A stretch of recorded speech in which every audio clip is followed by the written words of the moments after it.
আচ্ছা, তোমাদের এই বটগাছটা দেখে কি মনে হচ্ছে না যে এটা একটা ভূতুড়ে বটগাছ?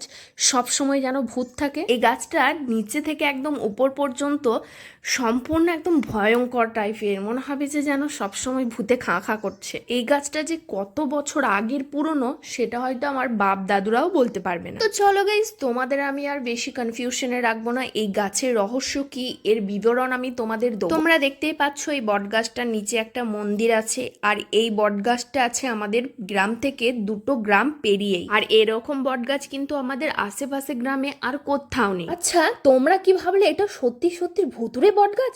একদমই না, এটা কিন্তু আর 5টা গাছের মতন একদম সাধারণ গাছ। আসলে এই গাছটার মধ্যে দেখতেই তো পাচ্ছ প্রচুর নামাল হয়েছে, আর আমাদের রোজার মাসে কিন্তু দাতন হিসেবে আমাদের এই বট গাছের নামাল কিন্তু প্রয়োজন হয়। তো আমাদের আশেপাশে এলাকার যত মানুষ আছে সবাই কিন্তু এই বট গাছটা থেকে এর নামালগুলো কেটে নিয়ে আসে ব্রাশ হিসেবে ব্যবহার করার জন্য। আর তার জন্যে আমার বোনপো আর আমার দেওর দুজন মিলে চলে গিয়েছিল ওরা নামাল কাটতে। আসলে ওরা না 2 বন্ধু, তো আমাদের বাড়ির সবার জন্য নামাল নিয়ে এসেছে, আর বাদ বাকি যেগুলো রয়ে যাবে সেগুলো যারা চাইবে তাদেরকে আমি দিয়ে দেবো। চলো বাই, আবার পরে দেখা।